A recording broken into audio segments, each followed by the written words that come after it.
reliable, and practicable.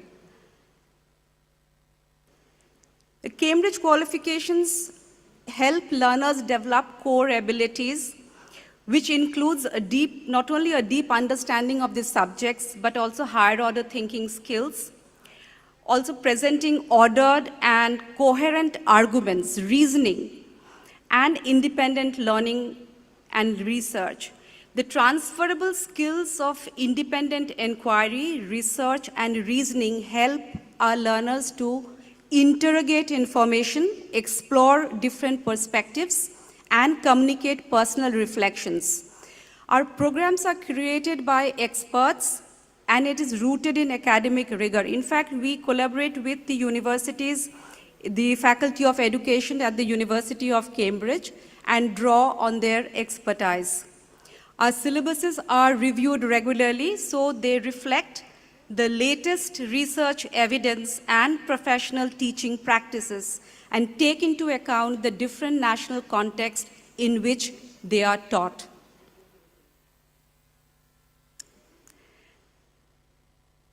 So what we offer for students who are at the senior secondary school are basically subject-based qualifications. And students have a choice to either specialize in a few subjects or study a range so that they get a breadth of subjects. Now, we work with universities and employers to design our qualifications and make sure that our qualifications offer the best possible preparation for further study and employment. We, in fact, consult with teachers as well to develop and design each of the syllabuses around the needs of our learners. Now, our qualifications are accepted at universities and colleges, professional associations, government, ministries, companies across 195 countries, including India.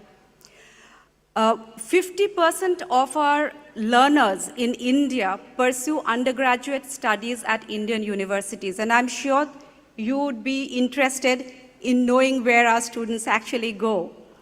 Now, Cambridge Advanced Level, the qualification that our students take, they are accepted as college-level courses in the USA, which basically means our students can get up to 1 year of university course credit if at certain universities in the US and Canada. Now, since 2016, we have been regularly conducting survey with universities globally to find out what university admission staff look around to select candidates. And what we have found is something very interesting. Purely academic skills are now considered only one indicator of college readiness. So increasingly, we find higher ed institutions and employers are looking for demonstrations of grit. That's the ability to persist and despite obstacles and setbacks. They also look for evidence of the ability to manage learning independently. The feedback that we have got as per the surveys, the last survey that we have conducted with universities, and these include the Ivy Leagues as well as the Russell Group universities in the UK, is very positive. This is just a glimpse of what the survey results are. Globally, universities have been telling us that they value independent research and critical thinking skills in students, as well as the deep subject knowledge that our qualifications bring. We design our programs to give students additional skills that embody college readiness and skills that are also transferable beyond higher education and employment. As we know that we have increasing number of students who are deciding to stay back in India and study, I am hopeful that institutions who are here, higher ed institutions, would welcome our students who apply to their universities for undergraduate studies. Thank you so much for listening. Thank you.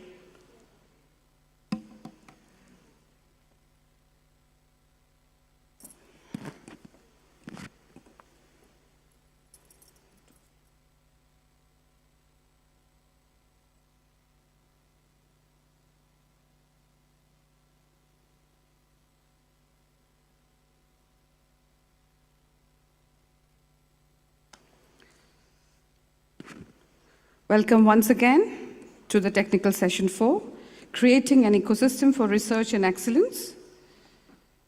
The discussion in the meet will primarily focus on the status of research in Indian universities, address key issues involved in creating an ecosystem for research and excellence, share relevant, innovative, and best practices, case studies, and lessons in research, ways to enable educational leaders, educators, policymakers, and other stakeholders to unlock and utilize the potential of research for creating an ecosystem for research and excellence with special emphasis on national and international collaboration for boosting research, ways to create a research ecosystem on campus, innovative methods and skills for impactful and socially relevant research. For this session, we have Chairperson Dr. Basudkar J. Rao, Vice Chancellor, University of Hyderabad, Co-Chairperson Professor Sandeep Sacheti, Vice Chancellor, Marwari University, Rajkot, Speakers Professor Vivek Saoji, Vice Chancellor, Bharati Vidyapit, Pune, Professor P.V. Sharma, Vice Chancellor, MIT University, Gurugram, and Professor Budhal, Professor Emeritus, University of Victoria and co-chair of the UNESCO Chair on CBR. I request all the dignitaries to kindly come over to the dais.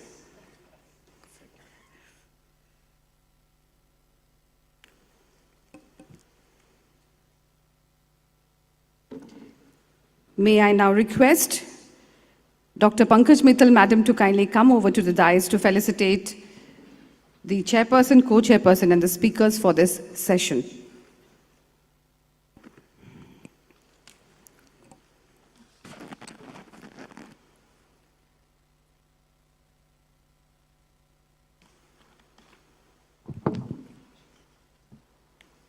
Dr. Basudkar J. Rao, as the chairperson, is the Vice Chancellor, University of Hyderabad.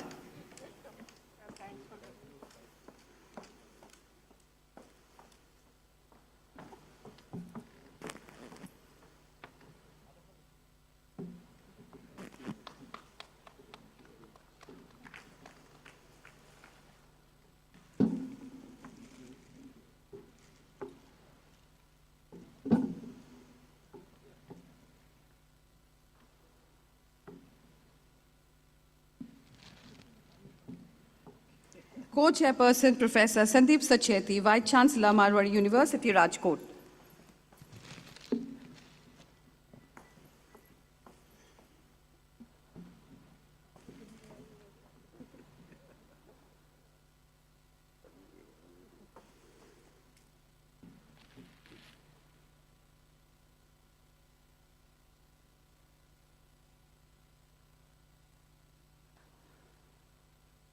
Speakers, Professor Vivek Saoji, Vice Chancellor, Bharati Vidyapit, Pune.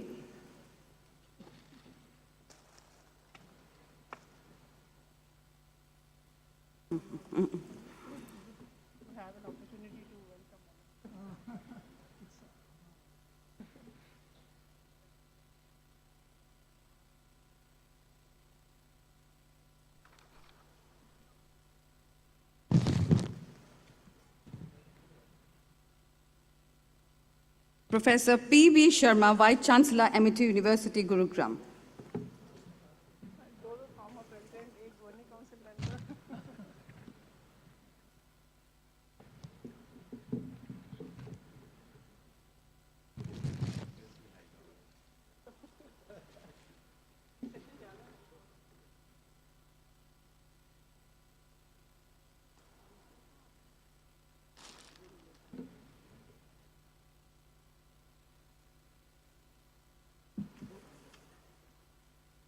And we welcome online Professor Budhal, Professor Emeritus, University of Victoria and co-chair of the UNESCO Chair on CBR. Welcome, sir. Thank you, madam. Before we begin the session, a short, brief introduction about our dignitaries on the dais. Dr. Basudkar J. Rao, Vice Chancellor, University of Hyderabad. Prior to this, he was a senior professor at the Department of Biological Sciences, TIFR, Mumbai, and the head of the Mechanism of Genomics, Dynamics, and Cellular Adaptation Laboratory, TIFR. He also served as Senior Professor, Chair of Biology and Dean Faculty at the Indian Institute of Science, Education and Research, Tirupati. He has to his credit 181 publications with 3,041 citations. He's a fellow of all 3 national academics in India and the Sir J.C. Bose Fellow of the Department of Science and Technology, India. Professor Rao is a chief member and an advisor on the various committees. He has won many awards and fellowship. He is the chief editor of the Journal of Biosciences, a flagship journal of the Indian Academy of Sciences and Springer Nature combined. Professor Sandeep Sacheti is the Vice Chancellor of Marwari University, Rajkot. Earlier, he was the Vice Chancellor of SRM Institute of Science and Technology, Chennai. He served as President of the Association of Indian Universities, President of Manipal University, Jaipur, Director of the National Institute of Technology, NIT Delhi, and Director of NITR, Surathkal. He also served NIT Tiruchirappalli, NIT Calicut, School of Planning and Architecture, Delhi, and Mentor Director, NIT Goa, NIT Puducherry, NIT Sikkim as Director in Charge. He's a recipient of the Commonwealth Scholarship and Fellowship under the Colombo Plan. He's a recipient of several honors and awards, including the Commonwealth Scholarship and Fellowship under the Colombo Plan, SERC Fellowship from the Department of Science and Technology, Government of India, and the UKI STRP Award from the British Council. Professor Vivek Saoji, Vice Chancellor, Bharati Vidyapit, Pune. Earlier, he was the Vice Chancellor of KLE, Belgaum. Dr. Saoji is the immediate past President of the Academy of Health Professions Educators, AHPE of India. He was the Governing Council member of the Indian Council of Medical Research, ICMR, New Delhi. He was also a member of Governing Council of the Association of Indian Universities, AIU, New Delhi. He's empaneled as an expert by the NAC for assessment and accreditation and also by the National Board of Examination. He's a life member of the Indian Medical Association and the Association of Surgeons of India. Dr. Saoji is on the academic bodies, governing councils, and advisory boards of various universities in the country. Professor P.B. Sharma is an Indian academician and Vice Chancellor of Amity University, Gurgaon. He served as President of the Association of Indian University. He was a founder, Vice Chancellor of Delhi Technological University and Rajiv Gandhi Technology University. He was a professor at IIT Delhi, President of the Engineering Science Division of the Indian Science Congress, Chairman of the Indian Society of Mechanical Engineers, and Vice Chairman of the World Confederation of Productivity Sciences, India section. He is a recipient of the honorary degree of Doctor of Engineering from University of Birmingham and honorary degree of Doctor of Science from Dr. K.N. Modi University, Jaipur. Professor Budhal, Professor Emeritus, University of Victoria, and co-chair of the UNESCO Chair in Community-Based Research and Social Responsibility in Higher Education. The UNESCO Chair is a joint partnership between the University of Victoria and the Society for Participatory Research in India, in short, PRIA, located in New Delhi, India. The objective of the UNESCO Chair is to build research capacity in the Global South and the excluded North in the field of community-based research. It does this through collaboration with many global networks, advocacy work with governments and funding bodies through training. I request the chairperson for the session to kindly proceed with the session. Over to you, sir.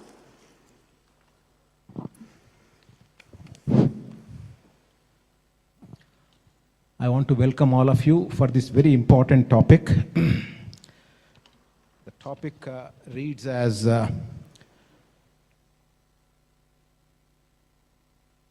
creating an ecosystem for research and excellence. We have 5 panelists here, which I chair. And if you look at the flavor of the panelists, you will realize that we represent diverse areas: genetics, engineering, medical sciences, education, and humanities. So you see that this is a confluence of minds trying to look at this important topic, creating an ecosystem for research and excellence. And for the sake of operational easiness, we have 3 sub-themes: national and international collaboration for boosting research, ways to create research ecosystem on the campus, innovative methods and skills for impactful and socially relevant research. All the 3 streams intersect with this field of research and excellence. These 3 sub-themes, we take it sequentially, one at a time. We have about 1.5 hours session. We probably spend about a half hour on each sub-theme, and at the end we integrate this. So national and international collaboration for boosting research. So the way I want to conduct is, initially I give some views of mine, and then I'll pass on the microphone to my co-panelists so that they can add their views, and we integrate a summary statement from this. Research and excellence go hand in hand together. Both of these are products of mind, essentially. These are not just the products of curriculum or classrooms. Whatever is the curriculum, whatever is the classroom structure, ultimately it's the mind that should capture the excellence and deep research. And when we talk about the mind process, it has to be international. Because research and ecosystem excellence must transcend national boundaries. Therefore, this is a very important topic, and we are now discussing this in the context of our universities, in the context of NEP 2020, and also in the context of G20 that we are celebrating. So we are at a very crucial junction where India has become a manpower for high skills, aspirational youth, as well as many, many new high-ended activities that the country is pursuing now. Especially for the last 5, 6, 7 years, a lot of new initiatives have come about, where for the first time after 70 years of our existence, we realized that we should move away from rote learning and go into content learning, concept learning, insightful learning. And I think this new learning will make the beginning for excellence in research as well as production. Now, there are 2 or 3 very important themes that I want to touch upon in this, and then pass on the microphone to my co-panelists. Do we have an education system now, or do we envisage an education system in NEP 2020 where we will create minds which are free thinking, minds which can contextualize content and knowledge, minds which can generate knowledge into skills? These are the 3 important activities that NEP 2020 envisages. Now the question is, are we ready for it? Are we getting ready for it? We are all the products of pre-NEP 2020. Can we make it to a post-NEP 2020 paradigm? Can we generate innovative contents? Can we generate interesting curriculum? Can we globalize our education so that we become part of global innovation? Can we start within the 4 walls of classroom? Do we have to go beyond the 4 walls? Each university has to think of a model that will suit to the context of that university. I come from a Hyderabad Central University, which is an institution of eminence. My strategies may not be appropriate for other university. So each university has to reinvent itself in terms of upgrading the teacher skills, upgrading the student skills, and generate a model where students can have hands-on experience of what they are learning. Essentially, they have to become curious.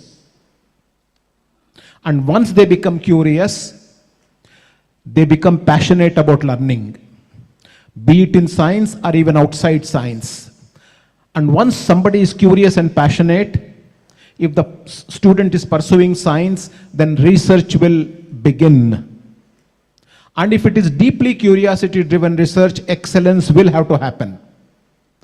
The next question is, do we have enough infrastructure for the mind to do high-ended experimental programs, theoretical programs, etc., etc. So it is an ecosystem issue where all of us have to think innovatively, out of box, both at the level of curriculum, at the level of execution, and also at the level of interaction with the students. Ultimately, if we give premium only to the excellence, not to the real content framework of the curriculum alone, which we have been doing for the last several decades, I think we will become thought leaders for the world. We will generate students who will make to the high end of the stream. So there are a lot of things that we need to do inside the classroom, and there are a lot more things we need to do outside the classroom within a university system so that we can generate excellence, high-ended research, and impactful processes in research, in industry, in every other activity. So it is us, we have to do it. The government has done whatever it could. It has generated a framework. UGC, ministry will generate some framework, some reference points, but ultimately it is do it yourself exercise. These are my initial thoughts. I'll request my co-panelists to view their views, share their views, and we'll move further. Thank you. Yeah.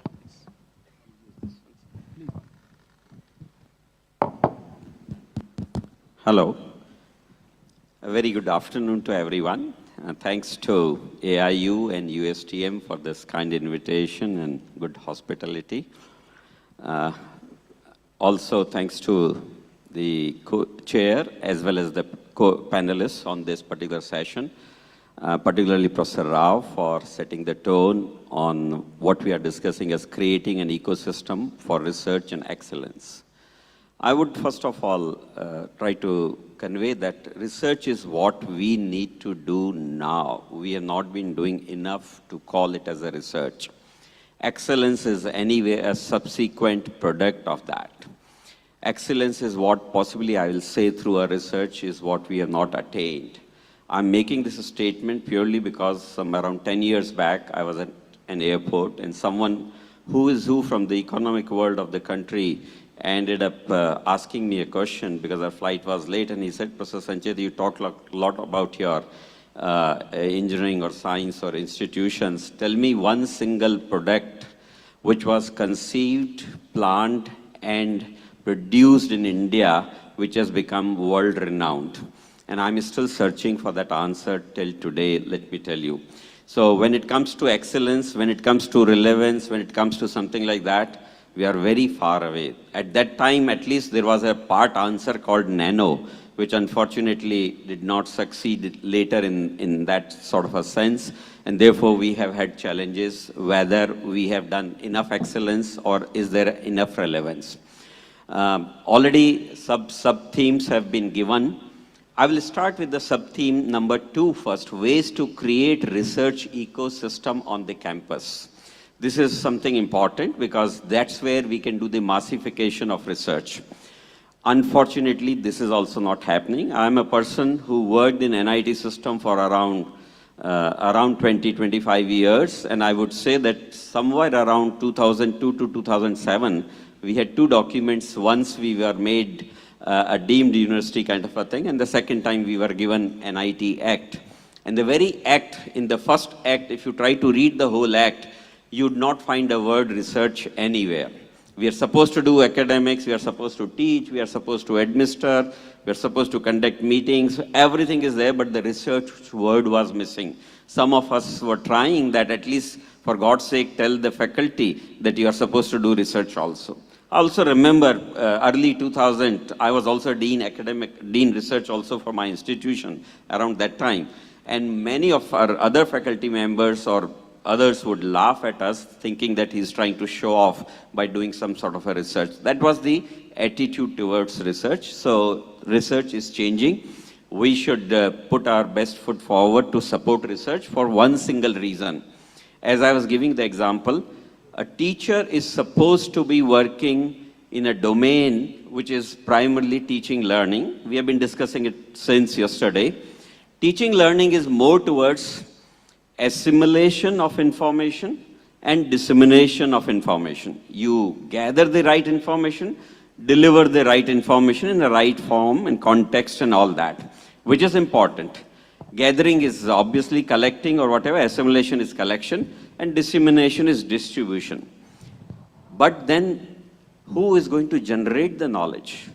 I think there is a third and most important part of the knowledge cycle is generation of knowledge, which unfortunately in India, most of us did not focus. As I was trying to tell you with some examples, that research is what was taking back seat. Research is nothing but generation of the new knowledge. So I think the mandate should be made clear to our faculty members that it is the assimilation, dissemination and generation in whatever form. I may start with generation and I'll disseminate later, and then maybe more assimilation in terms of who others are working in that domain, or I can start from anywhere. There is no fixed point for starting this. And that is something essential. And therefore, this should also percolate down to what we call our students. The students should also think it's not the knowledge which is given in the book is sufficient for their survival. How to generate new knowledge, how to think about some new solutions, I think is nothing but generation of new knowledge. That should also be taught. So it should also percolate down to what you call the lowest level at the student level. The next sub-theme happens to be the innovative methods and skills for impactful and socially relevant research, which is obviously important. We all live in a domain where data is the new oil, as we call it. We also call it, it's an information age. We also call it as a knowledge society. We want every system to be intelligent enough. These are nothing but the part of the cycles of what you call this particular age where it is there. That data, from data you get the information, from information you get the intelligence, from intelligence you get the knowledge. When you can foresee something, when you can predict something, project something, I think that I would conceive or accept as a knowledge that you can plan by having a foresight.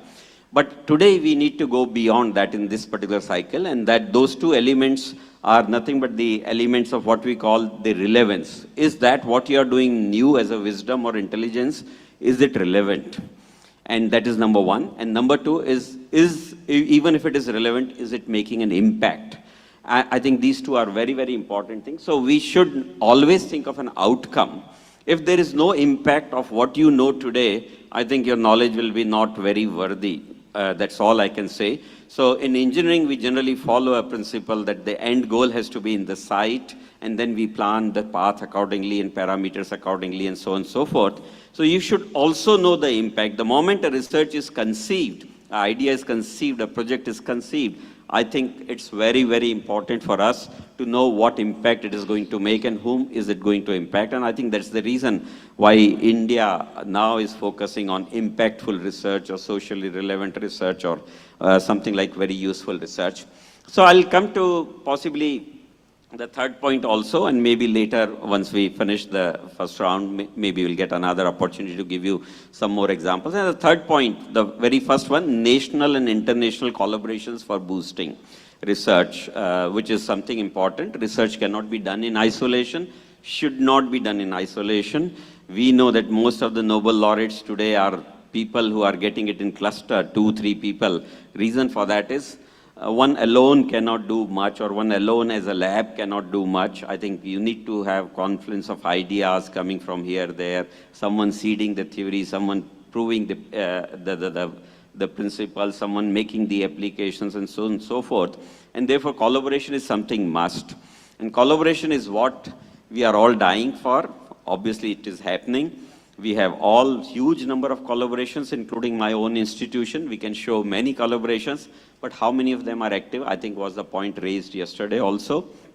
Point raised in our minds also many times. I have started following a simple method these days to make sure that the collaborations do not remain in an inactive state. And for that, number one, before the whole thing is signed, there is a champion identified from our side for that collaboration to be pushed in the institution. Number two, there should be a common notification to the entire university or the system that we are collaborating with someone for some sort of a reason. Number three, depending upon the activity which we have, we earmark certain funds which are there. And number four, every 6 months, the MOU coordinators should generate a report of what is happening and what is not happening in that particular domain. And I think with that, we are able to quite actively follow some of the MOUs which we have actually started. So right now, my signal, my throat is giving me signal to go slow and stop right now. So thank you so much for this initial remarks. Thank you. Before we proceed further, I would call upon Professor Bud Hall, who is at 2 a.m. time zone now abroad. So I would request him to join in. He is on the online mode. Professor Hall, are you able to hear me? Is he connected? Yes, I am. Okay, so sir, Professor Bud Hall, would you want to share your views? You know the sub-themes, right? I do indeed. Yes, please go ahead. Well, first let me thank Dr. Pankaj Mittal and the AIU for this very kind invitation to appear amongst such a distinguished panel of scholars and higher education leaders. I've been visiting India since 1979, always working on issues of knowledge creation, social justice, and the betterment of society. Many of those years have been spent working with Dr. Rajesh Tandon, who some of you will know for particularly his recent work with the University Grants Commission on introducing ideas about community-based research, which is now being called upon to be introduced into all of India's public universities. I would like to say that we are living right now, I think, in a very important historic moment in the history of higher education. And we know that higher education began, in fact, in India, many thousands of years ago. It had a second phase during medieval European times when the Oxfords and the Cambridges were created. It had a third phase with the creation of the so-called research universities. And I would say that we are now in a fourth phase. We are facing the call for a transformation of higher education to better address the serious challenges which we are facing, which are of a ecological nature, a social justice nature, a gender justice nature, an economic inequality nature, and the persistence of health inequalities and challenges. And we are hearing in the international conversations about higher education policy that it's time for higher education to re-examine itself. It's a time to move beyond the ideas of the knowledge economy, which was an early idea which many of our universities took up based on the ideas of Peter Drucker. We have been working with the ideas of knowledge society, which is the use of knowledge for the betterment of society. But we're now being called upon to enter into an era of what we might call knowledge democracy. And knowledge democracy calls into question the forms of knowledge, the basis of knowledge, the epistemologic basis of knowledge. And it calls into questions the limitations of the particular Eurocentric knowledge system, which almost all of our universities follow. So I could drop into one of your universities and within a day see intellectual structures, academic structures, which are nearly the same as my university. And those structures, I think you can still hear me. There was some echoing before, but that seems to have stopped. So I think that's good. I hope that you can still hear me. I don't know. I think maybe I'm lost. I don't see.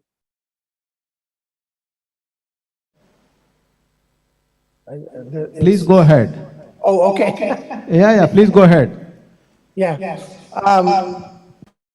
The combination of the late hour and the complex technology is always a challenge. So just as Professor Rao was saying, that we need to think about the ideas of what does excellence mean? Where do we create knowledge? Whose knowledge is created? Is this the time for us to move beyond our walls? But if we move beyond our walls, how do we move beyond our walls? In what way do we move beyond the walls? Do we move beyond our walls thinking that we have all of the answers that society needs, and going in with the idea that we, higher education leaders and researchers and educated students, we know what society needs, and we're coming to tell society how to solve its problems? Or are we prepared to listen in new ways to society, to communities, to find out how best we can actually work with them on the co-creation of knowledge, which will make a critical difference in the daily lives of people around water issues, around food security issues, around gender justice issues, around the many issues that we are facing. And there are, as we move on in the panel, I'll share some sources for some of the new conversations. But I just would say that there are three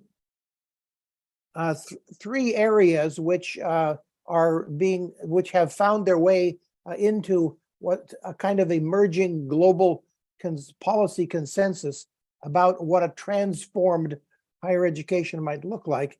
And one of them is the new ideas around open science. The UNESCO recommendation on open science talks about openness in free sharing of data and text, but it also talks about opening ourselves to the knowledge created in community by people living in often marginalized situations. And thirdly, being open to previously excluded knowledges, such as the indigenous knowledges, which are, I know, still very much alive in tribal communities in India and, of course, around the world. And there are also calls for restructuring, re-examining the nature of, we talk about infrastructure for excellence, infrastructure for the development of theory, but we now need to think about the infrastructure for engagement, because the laboratory, the historic laboratory, continues to have its undeniable value and use, but the laboratory is now the world. It is our communities, and if we are unable to find a way to innovate infrastructure which allows for engagement of our students, engagement in research, engagement in teaching in new ways beyond our walls, we will find ourselves in 20 years having a same conference asking, what have we, where have we gone wrong? So I have other ideas, as all of us do, that I can share, but that's gives you a sense of the way that I'm thinking these days. Professor Sharma to join in now.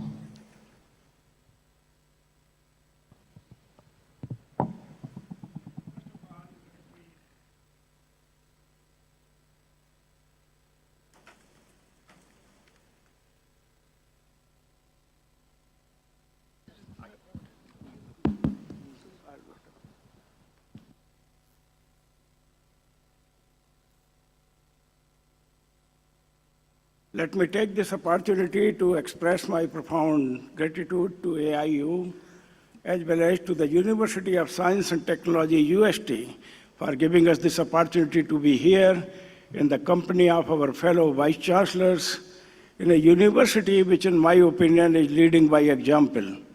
I remember last Vice Chancellors meeting that we had at Mysore. We made a proclamation, Mysore Proclamation of the Vice Chancellors. And the opening verse of that proclamation was that universities in India should lead by example. So I'm very happy to be here. You have a university leading by example, and we are so happy to witness that happening. Before coming here, I discussed with my grandson, who is studying in the Amity International School, that I'm going to speak about creating the ecosystem for research and excellence.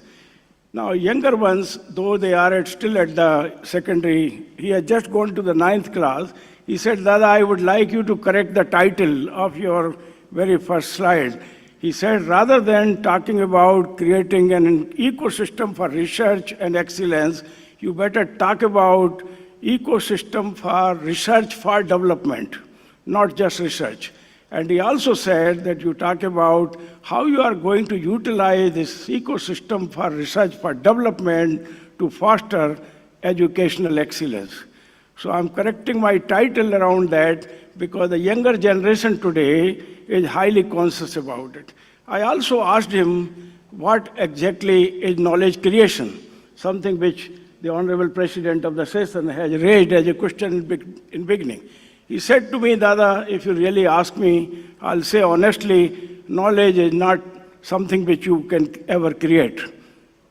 I said that's something very different than what we are doing as Vice Chancellors. He said that when you apply your knowledge to the existing information, it reveals to you how this vast body of knowledge or information that is around you can utilize for something so good, so useful, that you can move the mountains and make the research as a major game changer for the development of the nation, for the advancement of the society, and for solving the pressing problems which you have today, as well as to envision a bright future for the current and future generation. With this opening remark, I thought it would be important quickly, because I have only 10 minutes at my level, to invite you to look at what are the major concerns in 2023 for us. The top of the pop is how to align our higher education and research to the industry needs, and not only that, but to national missions and global aspirations. We cannot be satisfied merely looking at the needs of the industry today, because the needs are ever changing and they will change much faster as we go about. But we need to also serve the cause of linking our education and research to the national missions which our own government has mounted in great numbers here, which are of great value to create the India of our dream. And we need to also target our education and research through the ecosystem that we create for global aspirations and global challenges that are common to all the nations of the world. How to harness the innovative and creative genius of students is another challenge that I have. How to foster innovations in plenty and create, in fact, through the research and development, a real impact on research for development.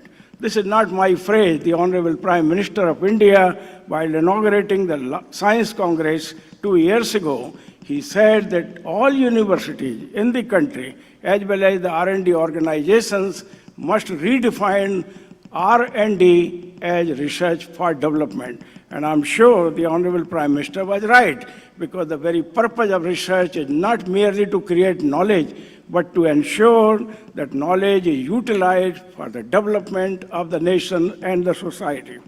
How to nurture global citizenship through our education excellence and research that we carry out, how to tackle the environmental problem that we have, and how to create social responsibility of the kind that we all bear as the torch bearers of faith of the people. Creating tomorrow's leaders in science and technology is also an agenda for the ecosystem for research and development, foster interdisciplinary environment and impactful and relevant research innovations. Research that creates great economies of scale, not just mere ripples or for that reason even the peaks, but economies of the scale is something which is important that our research must be fostered to. It solves the pressing problems facing the humanity today and creating a bright future for the mankind at large. Indian universities have a great opportunity. This is the year of G20 presidency for India, and it's an opportunity to lead the community of nations in providing a major thrust to solutions, research, as well as accelerated, inclusive and sustainable development for which we have taken a firm resolve in our country. We cannot shy away from our focus on the emerging technologies which are coming and knocking on our doorstep to be integrated into the research and development agenda for our university. New materials are coming, Industry 5.0 systems are already knocking on our doorstep, and we need university leadership that nurtures and supports research-driven faculty and creates network communities of research for co-creation of research competence and education to create synergy of brains to attain great goals and solve mega challenges. I'll stop at these two slides for the time being and share with you how I have gone myself about creating the vital ecosystem wherever I was. When I joined University of Birmingham for my own studies, I found the ecosystem for research and development was deeply integrated into the higher education of the university. The university was funding almost every single research that was being carried out there. When I came to IIT Delhi and joined as a faculty, I took that as a leap and said that research must be supported by the industry. So funded research has to be a major focus area for creating the vital ecosystem for research for development as well as research excellence of the kind that we wish to create. And I went about doing it. I was a very successful professor in IIT Delhi, did not ask IIT to give me a single penny for my research because I had all the money and I could rather give back to IIT whatever they required. The budget of the department was 2.5 lakhs at that time, while my own requirement of the research for the year was something about 10 lakhs of rupees. And one of the former IIT alumni sitting here, he knows how did we go about creating research and innovation ecosystem in IIT on the strength of the research-driven faculty of the kind that we had in plenty at that time. When I moved to Delhi College of Engineering as the principal and director of the institution, I took away what I did at IIT Delhi to transplant the culture of research and innovation into the college, which was otherwise telling me that you are here only for teaching and not for research and innovation. I said, I'm here for integration of research even at the undergraduate level, so that my ecosystem for research and development in the university or institution must allow me to take the advantage of research right down to the undergraduate level. Mind you, India is largely undergraduate as far as our education is concerned in the universities in India. And therefore, it would be absolutely essential for us to understand the importance of integrating research into education and benefiting the undergraduate level. How do we take them on board for causing serious research and also innovation? When I moved to Delhi Technological University or Rajiv Gandhi Technological University, innovation and research ecosystem became absolutely important, and it became a major game changer to create higher levels of employability, create kind of global and national esteem, and to create the vital recognition and respect for the institution. And the fruits were quite clear. We were able to in fact, inspire the younger minds of the faculty as well as the inspired minds of students of undergraduate level, even to cause deep research and highly meaningful innovations in the institution there. At Amity University, Gurugram, leading by example where I am as the Vice Chancellor, our Amity University system as a whole reverberates every day in our mind what it calls the pressure of performance. We want to create the pressure of performance and transform that pressure of performance into pleasure of performance. So the major philosophy and the strategy for ecosystem for research and innovation in a university has to be creating pressure of performance and then translating it into the pleasure of performance. When your research gets published in high impact factor, your pressure of performance becomes pleasure of performance.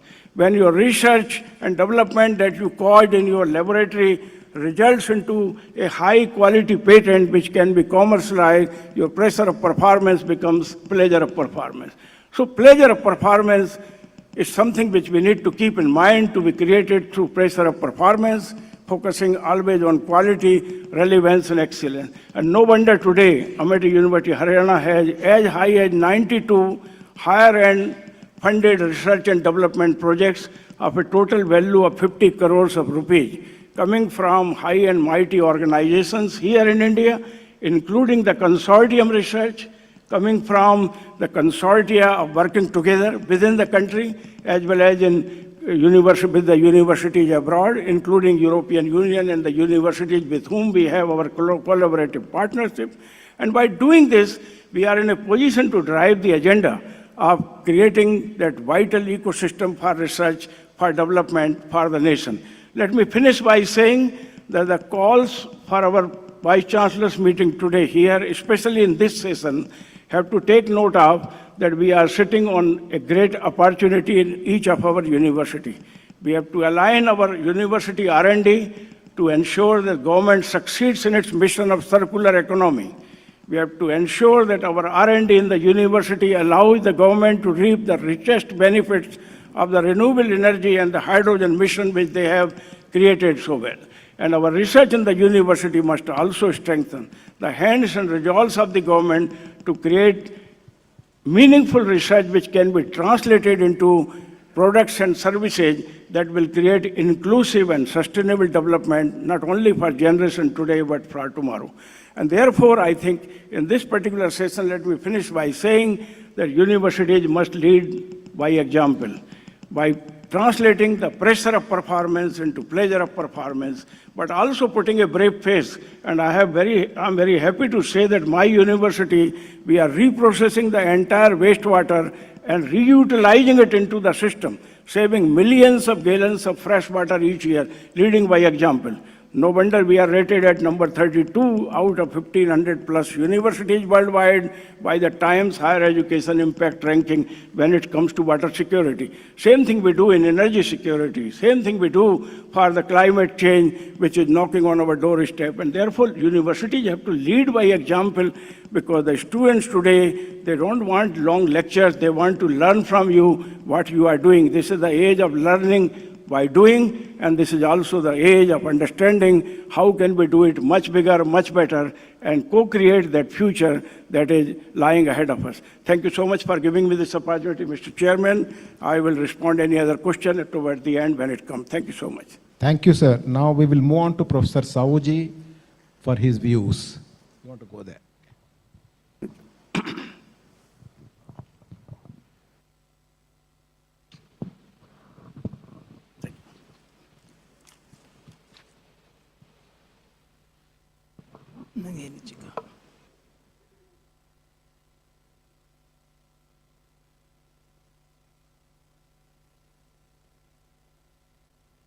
A very good afternoon to you all. The respected chair, esteemed panelists, my learned fellow vice chancellors, faculty members, friends. At the outset, I express my deep sense of gratitude to the Association of Indian Universities, Dr. Pankaj Mittal and the team, and of course the team here at USTM for giving me this opportunity to share some of my thoughts on this very important topic. Well, I think the importance of research cannot be overemphasized, and directly or indirectly, all the talks have reflected the same. I'm going to specifically talk about national and international collaborations for boosting research.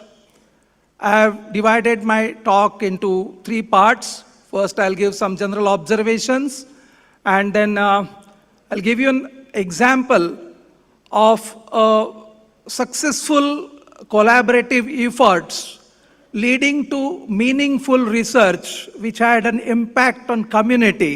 That is the place where I was working earlier, the KLE University, which is in a Tier 2 city, and where with a sustained collaborative efforts, we could conduct really world-class, community-based, transformative research. So I'll talk about it for maybe a couple of minutes, and then maybe conclude my talk with some of the strategies or my thoughts to take this forward. So I think I bring you greetings from Bharati Vidyapeeth, Pune. This is again a multidisciplinary, multi-speciality, multi-campus university, one of the earliest universities having all the faculties and with 25,000 plus students and maybe about 2,000 faculty members.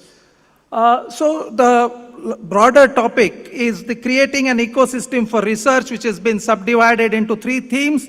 And as I said, I'll be focusing mainly on the national and international collaboration for boosting research. And I think, again, as universities, the founding principle of university is a collaboration between learning and research. So, I mean, we cannot exclude teaching and research. And of course, I think I don't need to say or emphasize this, but the goal of education is developing an inquiring mind. I think everywhere it is enshrined that research component is inbuilt in our system, which is there, and somehow I think we're trying to think that it is some alien concept or something which is to be done in fancy laboratories or which needs some high-tech gadgetry and so on and so forth. Again, I think this need not be overemphasized, but 2 points. That for students' intellectual development and staff identity, these are the 2 points which I want to drive home, that how the importance of research which is there. And the second thing is, it doesn't come automatically. I mean, just by being there, you're not going to get it. So obviously there are efforts which are required, conscious efforts which are required to undertake research. I'll not go into the details of as to why research, and I think obviously there are n number of reasons why we should be undertaking research and deeper research in universities. It not only helps deeper learning, evidence-based practice, improving teaching, and of course we establish ourselves as an experts in the field and helps in the moving the field forward. This is also envisaged.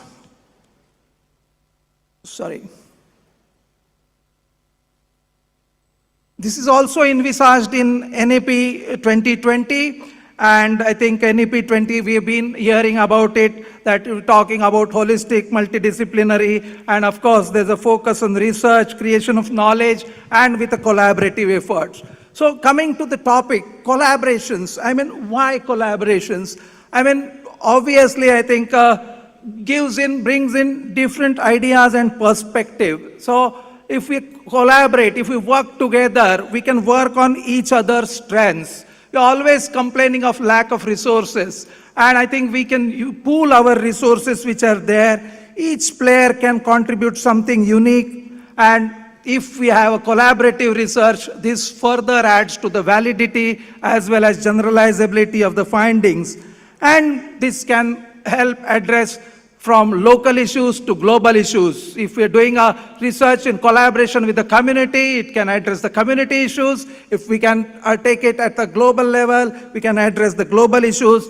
And of course, it addresses the societal needs and the applicability part which is there.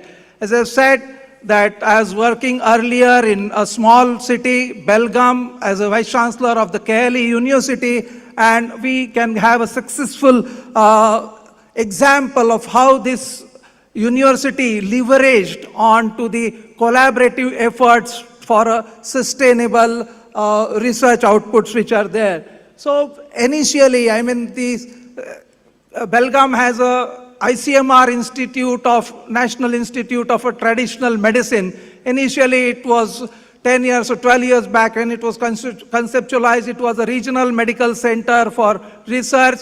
In fact, they started on the KLE campus, which was there, and in small room, and then we undertook a number of projects which are there, funded projects, and importantly, I think at the ICMR, I was a governing council of ICMR earlier on. They're conceptualizing of having a PhD program where ICMR does a lot of research, but they cannot award the PhD degrees. And therefore, I think it was a very symbiotic relationship with our ICMR, and we could have a PhD, joint PhD program with the ICMR, and then of course mutually beneficial and good number of projects, funded projects which had led to good publications, and of course, as I said, they were for community orientation. We had a good number of collaborations throughout the India, and I think that also yielded to very many positive results.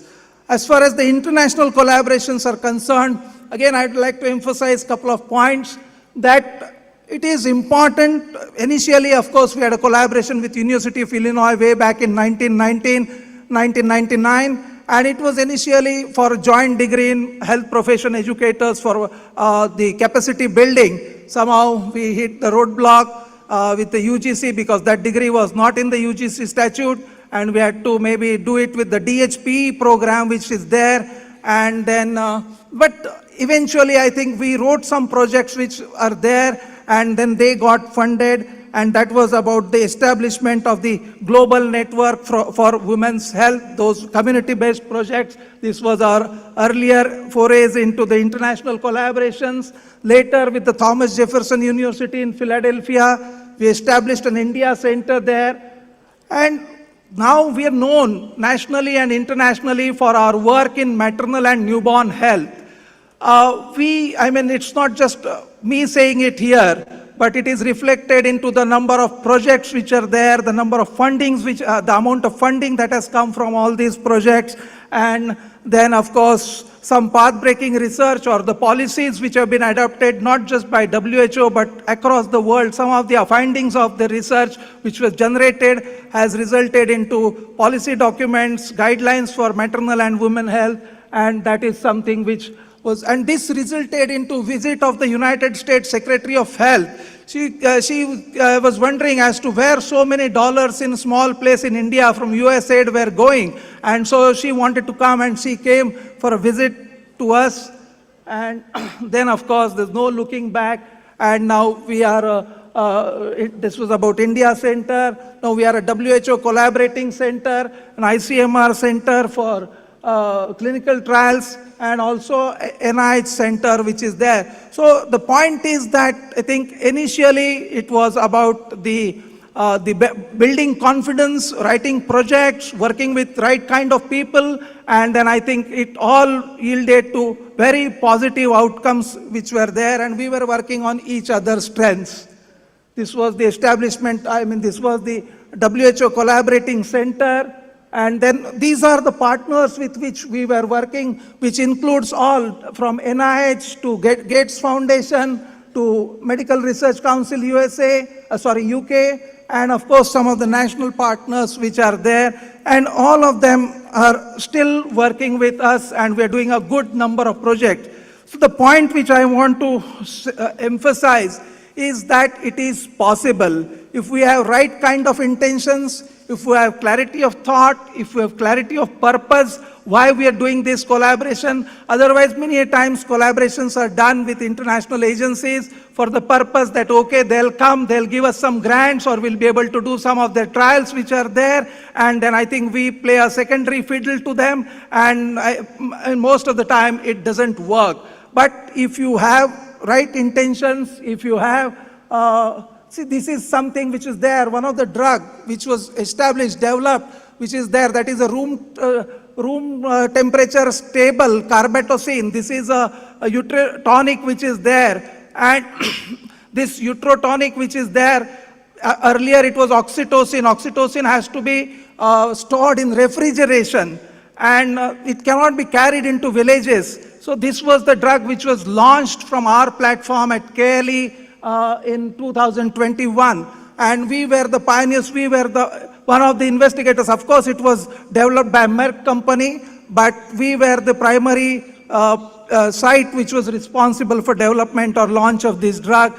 We are also the recipient of the first Newton Bhabha Award, which was there. So I think with all this work, recognition automatically comes.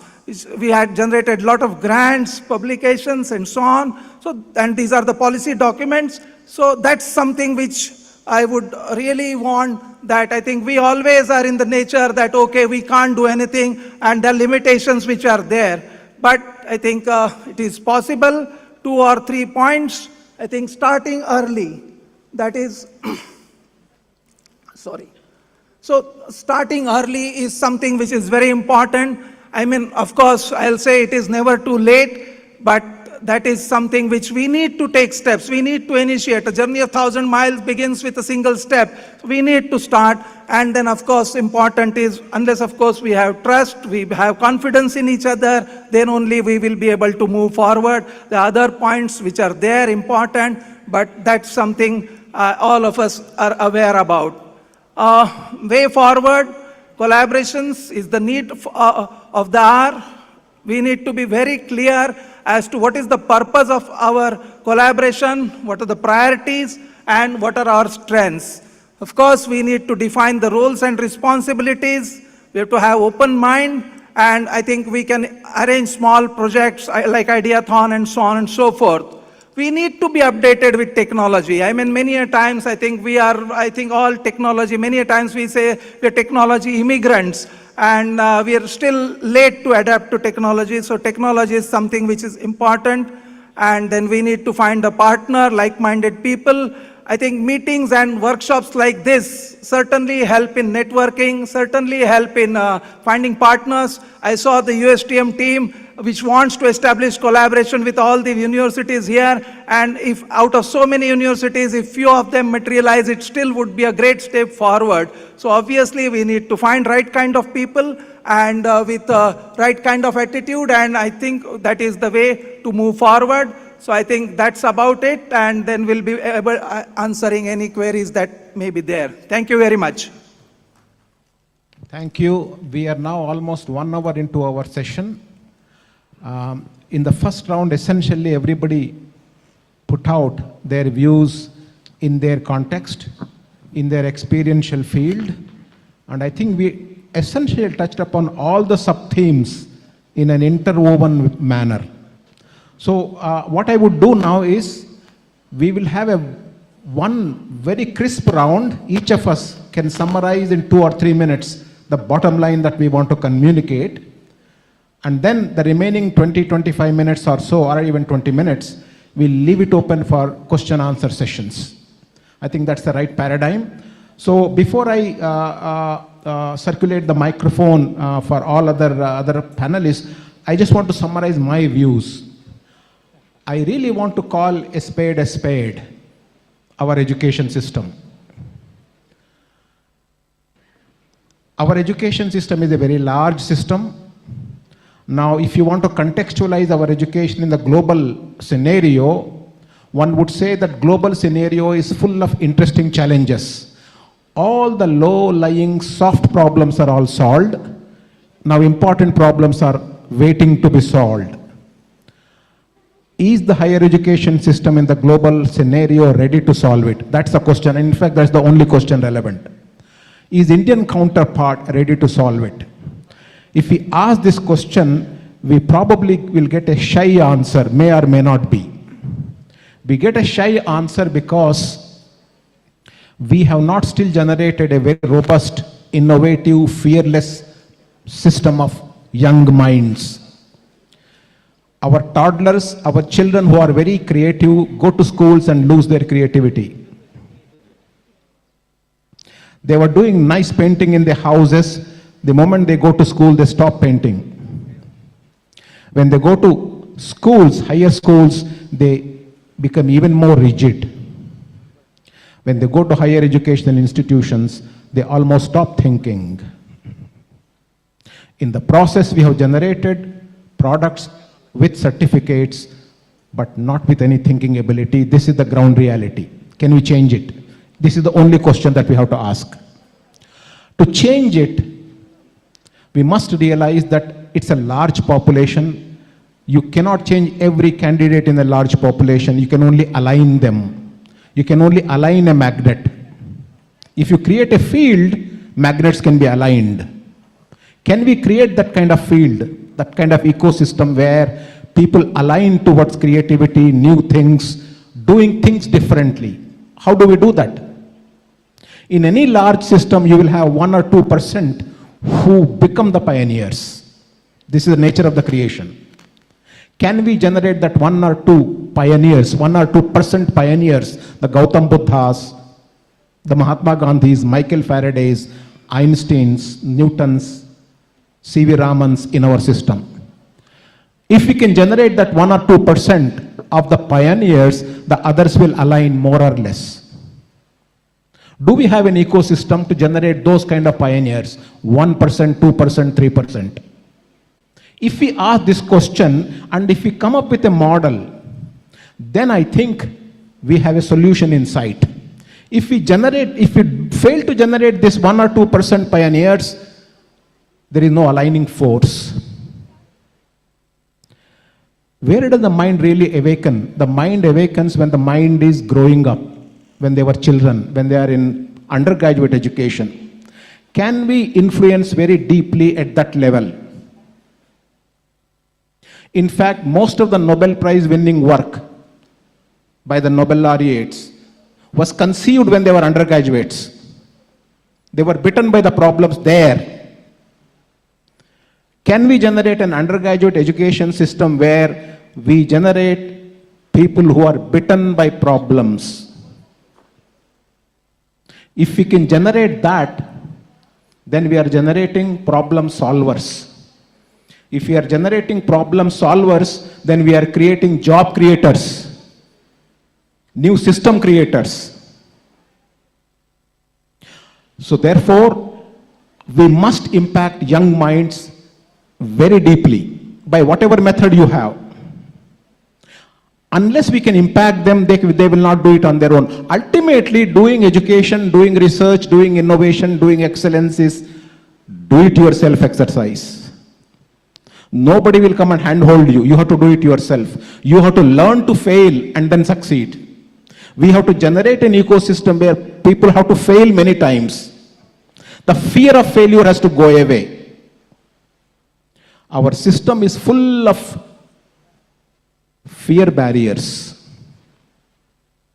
So these are the fundamental realities. If we can start cracking it here in our universities, in our colleges, I think we have a way where we'll start creating models. In fact, pre-independent India did much better in terms of discoveries. We produced Nobel laureates in pre-independent India. We have not done that in post-independent India. Even now, per dollar spent, India does the best in terms of scientific productivity. But at the same time, per publication, we do the least innovation. The number of patents filed, per publication, we are the least in the developing world. Per dollar spent, we publish the most. So we know where the gap is. We are creating minds which are bounded by certain knowledge. They are not able to break open it.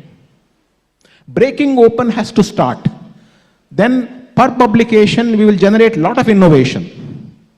And from lot of innovation, lot of societal progress will happen, lot of internationalization will happen, and lot of other things will happen.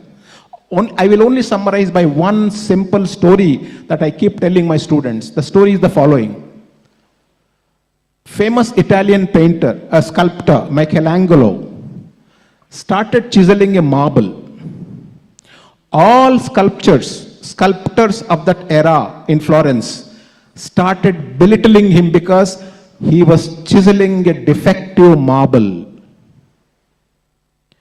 People kept on mocking him. Finally, Michelangelo brought David out of that marble, the David beautiful statue. All the people who had mocked him asked him, how did you make it? That was a defective marble. Michelangelo said, it might have been a defective marble, but I saw a David in it. Can we generate Davids in our defective marble, in our ecosystem? If we generate those minds, I think the marble, however defective it may be, will end up generating Davids. And India needs Davids because global community needs India. So in some sense, we should do this for the whole world. So this essentially means we have to generate a model in our own ecosystems, little ecosystems where we impact student minds in a manner they become inspired of doing things, they become big learners on their own, they learn to learn themselves. This is the type of ecosystem we have to create in every university. If we can do that, NEP 2020 has the ingredients of doing it. If we can implement it, we will generate that 1 to 2 percentile thought leaders who can impact, and the rest will align. This is a general model I want to share with you, and I think my model is correct, and this is the only way physical universe actually aligns itself. So I have summarized, and I'll now quickly pass on to my co-panelists so that they can give their summary statements, following which will open up. Thank you. Thank you, Chairman, sir. I'm in full sync with you in terms of many views which you have expressed. I'll also take a minute or two only to summarize my points. Research for me and for most of us is a very wholesome term. Research obviously leads to what we call new knowledge, and knowledge leads to many things, but research can be research and development also. Earlier it was called R&D, even now it's called development. It's also consulting, where you share your knowledge. It's also testing, where you come out with what is working and what is right or what is not right. It is also problem solving. It's also product development, which is very important for societal uses. It's also what we call entrepreneurship, innovation, incubation, technology transfer. Research, of course, is connected with publications and patenting, because without that, the incremental changes will not happen. If we don't tell the world what we have achieved, they will be only reinventing the wheel. So research is a very wholesome term. And we can deliberate the whole day and still will not find unique solutions which will fit the bill in a given context or in your own institution. I'd not like to take much time, but share few bullet points which can be used to augment the research ecosystem in your institution. Number one is the rephrasing of the point which Chairman had just said. I would strongly advise that out of a class of 60 minutes, 10 to 15 minutes should be kept reserved for something what you call as why, what, when, whom, etc. All those kind of questions which are there. The questions should be centered only that.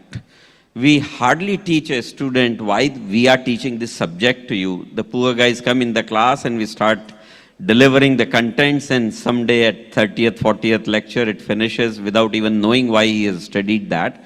So if you can do that, you will excite their minds with different thoughts, different applications and all that. So if you can reserve 10 to 15 minutes for all these 4 Ws and 1 H and all that, I think it will be very interesting to promote a research mindset.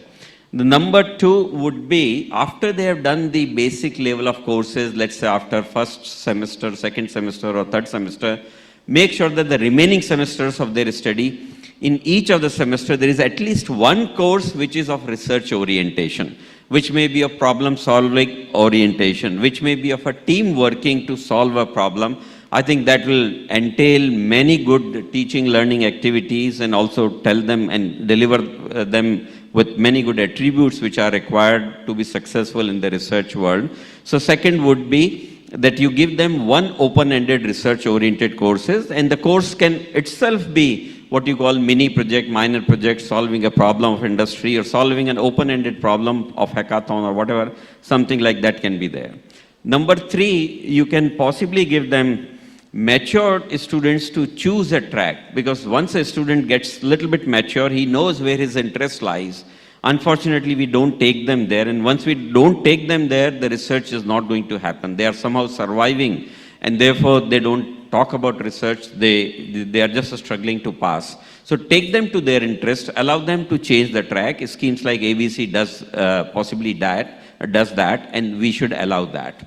Number four, once they are in final or pre-final semester, entrepreneurship, innovation, they are all connected elements which are there, incubation, everything is connected. And allow them one full semester, and I will go to the extent in today's context, if required, 1 full year towards entrepreneurship. And give them a support of whatever kind needed, a delayed semester or delayed placement or whatever else may be, or if their credits can be transferred from whatever they do from entrepreneurship effort or innovation effort, please count them towards the grant of degree. I think that would be wonderful. People will start taking different tracks. Right now we are all sitting on the single track. And once, let's say, a student is about to graduate and he or she thinks about doing possibly integrated programs and all that, or you give the admissions for integrated programs, my submission is, don't do it in first year. Don't do it in second year. Many institutions in previous few years probably introduce those courses so their capacity in the given set of courses increases. I think that's a wrong foundation on the students who might be willing to do something better and go to PG straight off.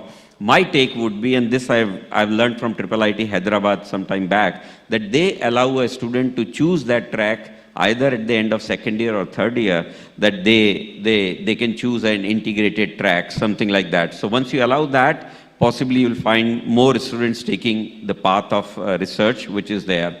So there are many good, simple, doable examples well within our control. All these 5 things which I've told you are within your chair.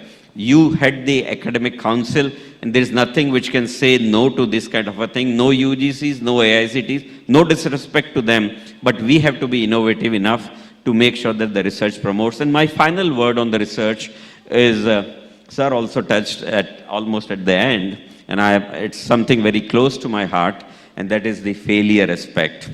I would dare to ask all of you, those who are present here, that how many of you have reported your failures of research in any magazine? You didn't even think of that. But even that is new knowledge, in my opinion. We should have tolerance for failures. We should have respect for failures, not only tolerance. And we should rather, I would say, celebrate failures also. And then only people will take plunge, because in India, we know that research is being looked down upon if you fail in that. And therefore, I think if we have to promote the research ecosystem, we should think of celebrating the failures of research also, as long as there is a new knowledge coming out of that. That's my view. Thank you. Shall we go to Professor Bud Hall? Is he there? Professor Bud Hall, are you there? Yes, he is. Bud, I'm here. You're here. Can you come on the screen and share your final thoughts? Yes, I'm happy to. You may want to adjust the sound. There seems to be an echo. Your audio is very clear for us. Okay, very good. So the challenge of our time, the big question is, as Professor Rao has said, are we ready to face the challenges of our times? Don't forget that our current global crisis has emerged under the leadership of our modern higher education graduates. So if we are to face a transformative moment in the way we understand higher education around the world, we have to be open to examining a number of challenges which face us. And I'll make a short list of these. One of the challenges is overcoming our dependence on a Eurocentric, a mono epistemic system of knowledge, thinking that that will solve all of the world's problems. It will not. It is unable. We need a multiplicity of epistemologies. A second question, if we are to respond to the call for interdisciplinarity, for a new way of working with knowledge, then we have to examine the role of the disciplinary structures. The disciplinary structures in higher education are holding us back from collaborating between engineers and sociologists and social workers and physicians and so forth. We need to break those silos. A third thing that we need to reject is the cult of ranking. The global ranking system is a system which supports some 300 or 400 universities in the world, and it calls on every university to try to become like Harvard, or Oxford or Cambridge, which is totally impossible. And it takes people away from the communities and the needs of their own societies. Third, the next point is that we need to build infrastructure for engagement, infrastructure to facilitate research engagement, student engagement, all kinds of engagement between new forms of engagement between our communities and our universities. The next point is to eliminate to come together with research, teaching, and service. Research, teaching, and service should not be separate activities. They should be conceived of and organized in ways in which they support each other. Every student is a researcher, every researcher is a teacher, and service and community and so forth. And a last thing, which is that we need to pay attention to building research capacity, not only with our students, not only in our institutions. We need to build research capacity in community organizations and structures, because unless we build research capacity within community structures, our partnerships are going to be one-sided, where domination of higher education knowledge makers will dominate over the conversations around community knowledge. So I know this is rather provocative, but that's why you can bring somebody like me in at 2:30 in the morning from Canada, because you can turn me off and I'll go away. Thank you so much. It's been an honor. Thank you very much, sir. Wonderful ideas. Thank you. Professor Sharma ji. Let me very quickly summarize my final views. Looking at the undergraduate level, learning from my own experience of life, I find integration of research with teaching in the classroom, bringing the research advances that we make in our research and development projects and systems to the classroom offers a very valuable proposition to create the culture of research. Undergraduates also want freedom to learning by doing. This is something very important, and that inspires them to do research as well as to cause innovations and translate that into startups and entrepreneurship. And therefore, much greater freedom for undergraduate students for learning to do, in my opinion, is absolutely important, while at the same time integration of research at undergraduate level is also important. As far as building up the higher level of capacity for research is concerned, my own experience is that funded research coming from either our own funding agencies here or jointly with international agencies assures quality as well as relevance of research. And as the time goes by, we have to bring industry to our campus to foster meaningful research for development of our own country. And I'm sure India is sitting on a great opportunity. We have 17% population of our country compared to the rest of the world. Our GDP is around 3.5% of the world, while the next door China, they have the same share of population of 17%, and their share of world GDP is 16.5%. So we have a great opportunity of utilizing this great opportunity we have of people and engaging them into meaningful work so that economies of the scale could be created on the strength of higher education research.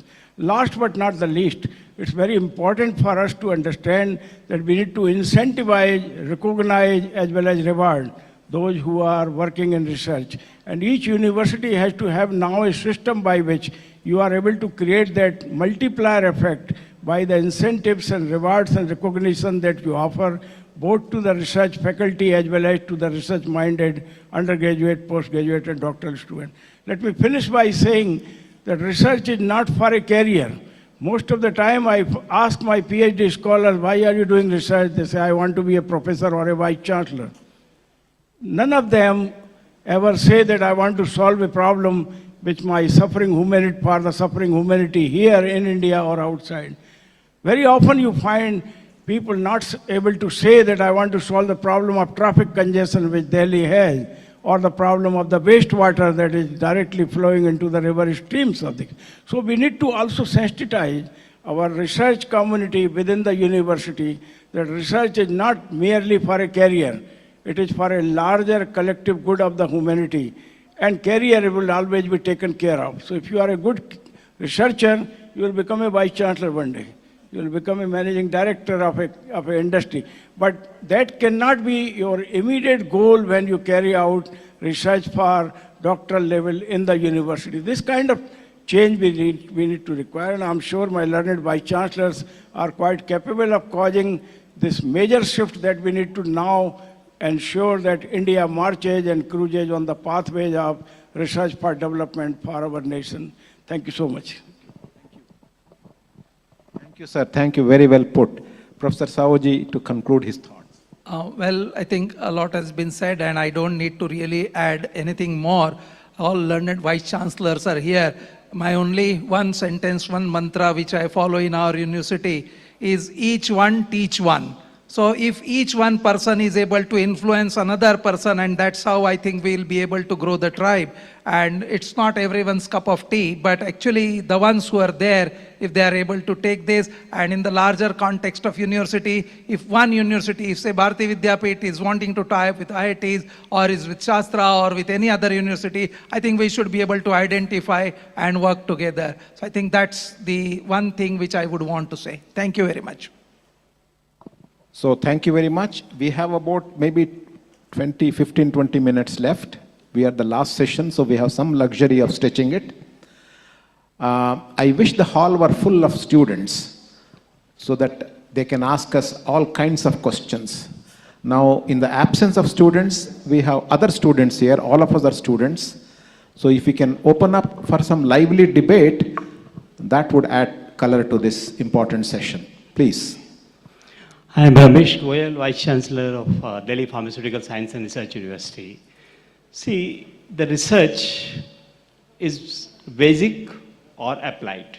In the era of innovation, startup, incubations and all, and what Dr. P.V. Sharma ji told, very aptly collaborating with the industry and all, that is applied research. What about this wide, this basic research? Like Raman spectrum, discovered in early 20s, late 28, and the Nobel Prize was given. But applications came after 20 years, and even the Nobel Prize came late. Normally, Nobel Prizes also come quite late after the discovery is made. So this time, patience for everyone, whether it is a vice chancellor, whether it is for teacher, whether it is for government, to see this time gap, what should we do? And is it a healthy trend to ignore the basic research? Or can we design some parameters? Forget about the STEM, the science and technology, but like H-index, impact factor, all these things are there, defined by US and other countries. We are following it. To define, to enumerate, incentivize, everything we are facing that. Can we not design similar thing for the area wherein you cannot have such indices in other subjects, like even commerce or in that. It is not available. I mean, like there are some of the areas like that. Can Asian countries or like AIU can come forward to do this? These are the two specific questions Dr. Sancheti or Dr. anybody can ask. I'll take some of the parts of the questions. First question is, Of course, there are applications of science which will happen. But what about the basic sciences? The curiosity-driven sciences, the Raman effect science. Raman effect began because the sky was blue, the ocean was blue. Raman wanted to understand why this blue color.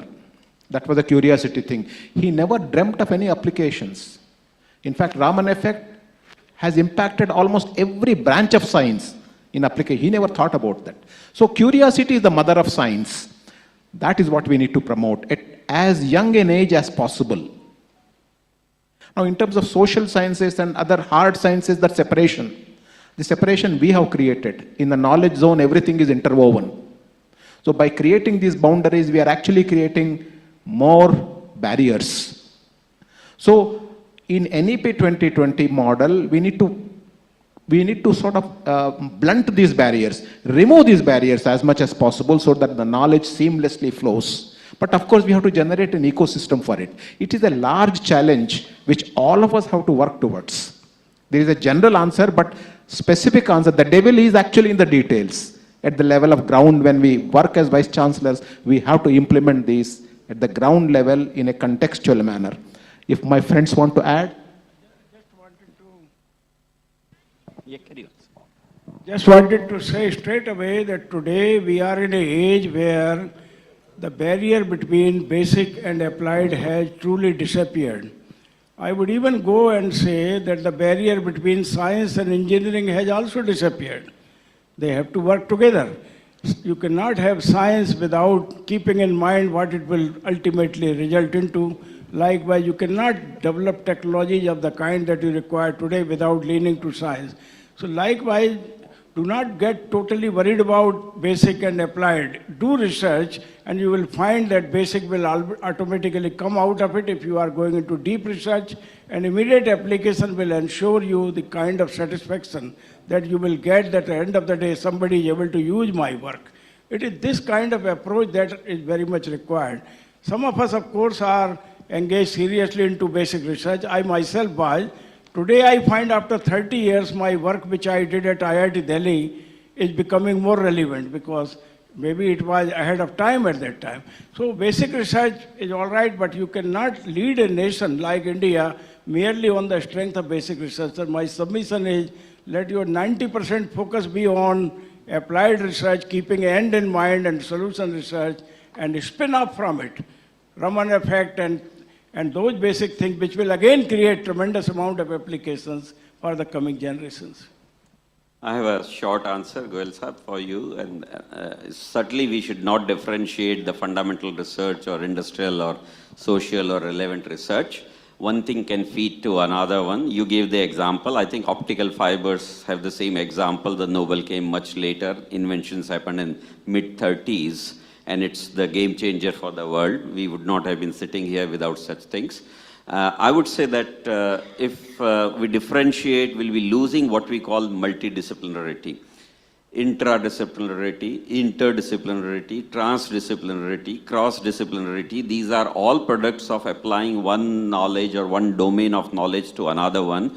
And therefore, we should not be doing much of differentiation. Whatever suits you should be followed is a simple rule and should be supported also.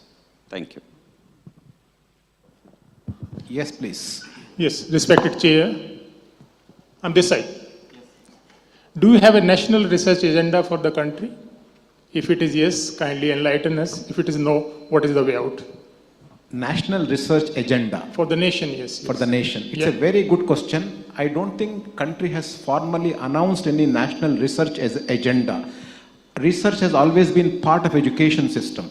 If one were to sort of draw up a national research agenda, that national research agenda would start from primary schools, where we have to teach these children about how the world the way it is. We have to explain them the science around them. We have to make them curious minds. Absolutely bottom up. And then ultimately the bloom will come. This is where we are failing very seriously, because we are focusing on rote learning very early on. And therefore, by the product of rote learning, we generate students who have stopped thinking. When mind stop thinking, nothing really will come out. So we really have to do it very, very diligently. And Indian minds are inquisitively analytical, intrinsically. But somehow we are losing it. For the size of the country, we should have generated a lot more innovators. Because my concern was basically once we have a national agenda, definitely there will be a what you call matching funding also, and there are the priorities also. And accordingly, people can align, like to rightly mention about there has to be a field so that people can align with it. And agenda will set the tone for basically creating for that field. That was my understanding about it. If we have outstanding people, the funding will come. That's there. We are not limited by funding. We are limited by outstanding minds. How to really go about it? Can we debate onto this particular forum how AIU can contribute into this, or as individual how we should go about in creating that ecosystem? So can I answer your question partly? I'm not sure on the national research agenda because, as I said, research is a very, very big term, and can it be, bounded by some sort of outlines called this is research and this is not research or agenda. So we leave it. But there are national missions on research, whether it's on information security or whether it's smart materials or whether it is IoT, various things. I belong to electronics, so some of those are known to me and my institutions, and I've been part of that. And those missions are driving, but you can say they are far and few.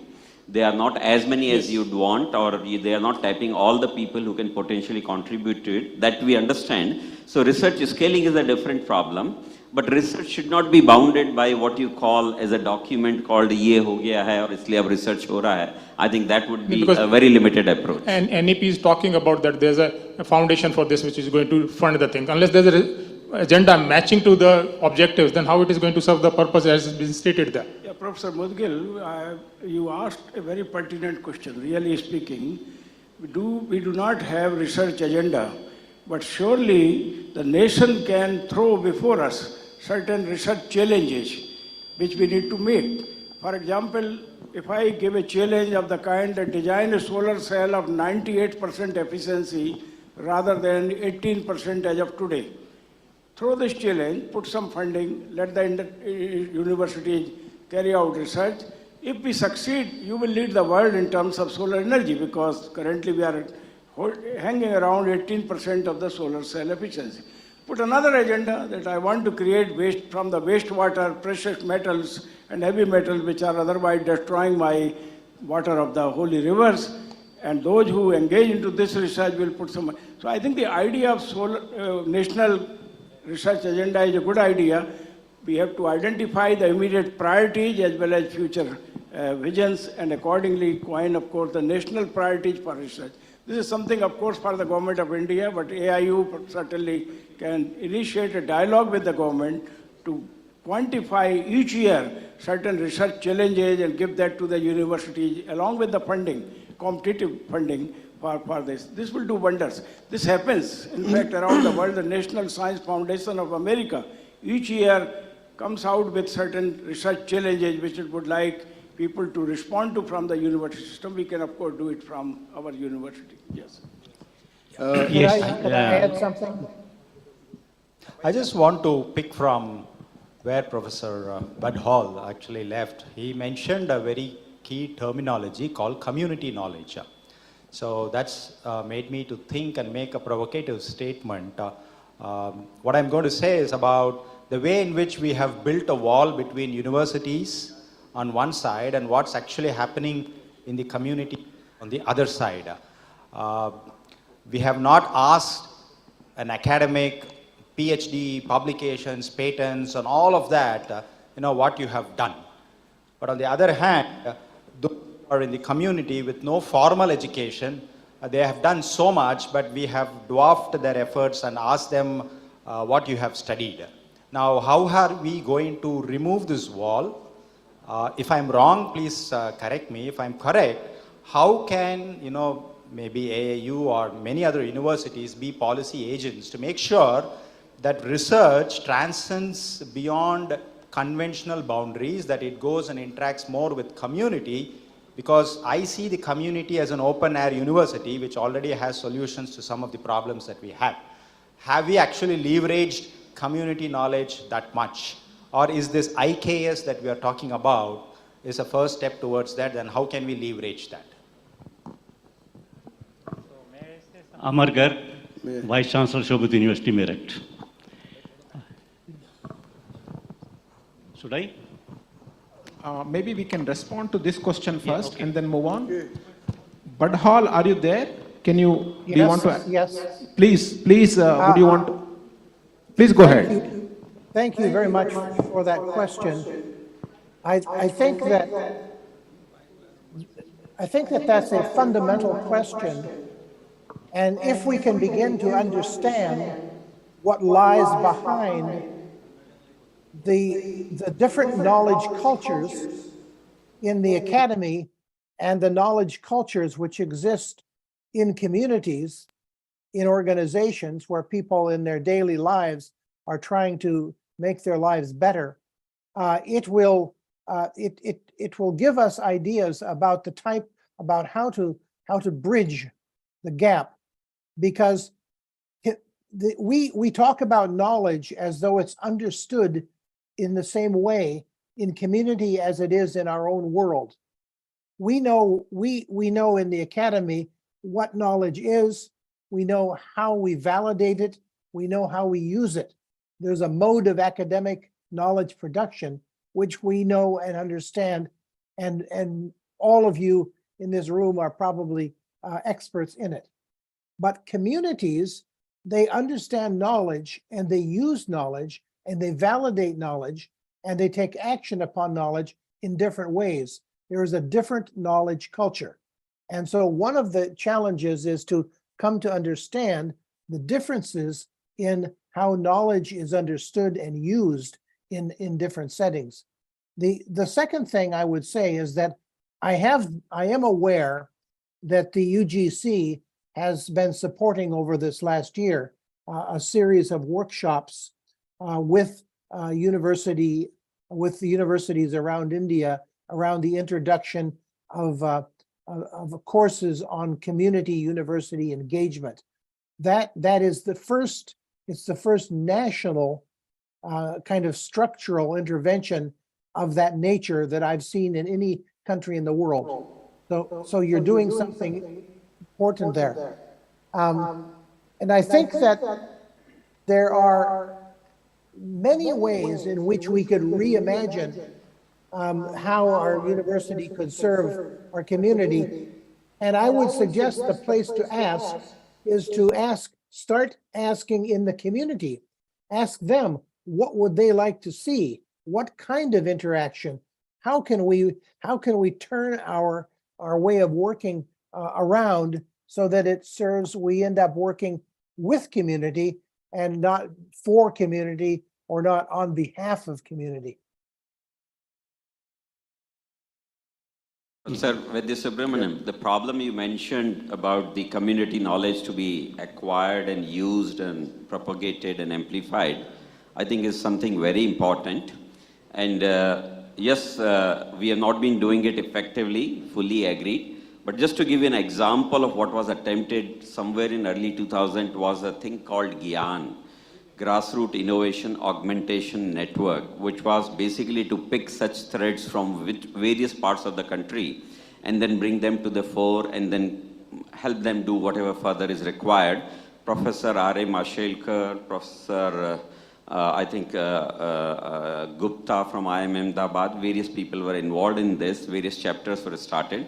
I think the message for me with your question would be that under the IKS, whatever we teach, learn, do, deliver, we should have a GIAN-like setup within our own respective institutions where we pick these things and then promote that. That would be something worth a while effort to promote that. Thank you.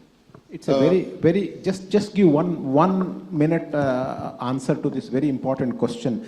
This is a consequence of a design problem of initial conditions, where for the last 200 years or so, where the universities are in existence, they are set up as physical entities, sort of immiscible entities from the communities, and therefore university is touch me not entity. This is how we have been functioning. Design problem. But imagine 40, 50 years from now, where quantum computing becomes a reality, communication speeds go million times faster than today, it is very likely that such physical universities may have to disappear. There will be knowledge space easily available with very rapid communication speeds, and therefore the physical universities will become community universities when technology takes over. This is a consequence of a design, I think. Hello. Yes, please. Yes, Yes. can I say something? Um, You know, I could read the theme, creating an ecosystem for research and excellence. Now, I'm very happy that the chairman has said regarding curiosity of minds in the students. Curiosity of minds is basically which gives you the research. Now, if we see, there are two, Professor Sharma has said, fourth industrial revolution and fifth industrial. I don't know what is fifth industrial revolution. Probably he may be adding sustainable goal developments with them. I don't know. I'm not sure. But I know about the fourth industrial revolution. So, what are the challenges and how to create that? I want to know from you how to create that curiosity, sir. Because the way the conditions, the assessment conditions, the accreditation systems, what they are giving us, people are writing 4 chapters. You have to write 4 chapters and 4 research papers in 1 year.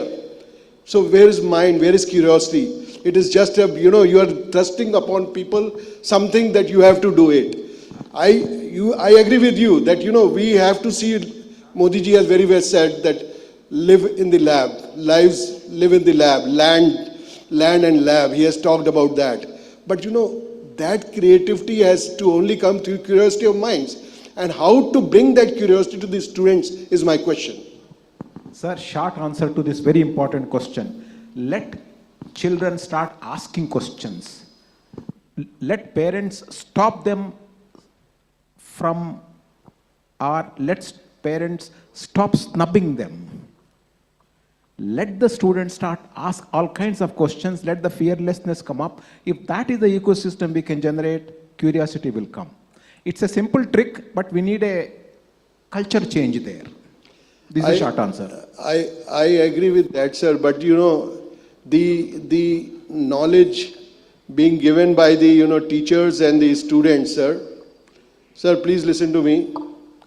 The knowledge given by the way even professor who was from foreign, he also said that we need knowledge and we need engagement of the student, we need engagement of the community. So how that has to be brought about, and the teacher and the teaching community has to first create that ecosystem for research.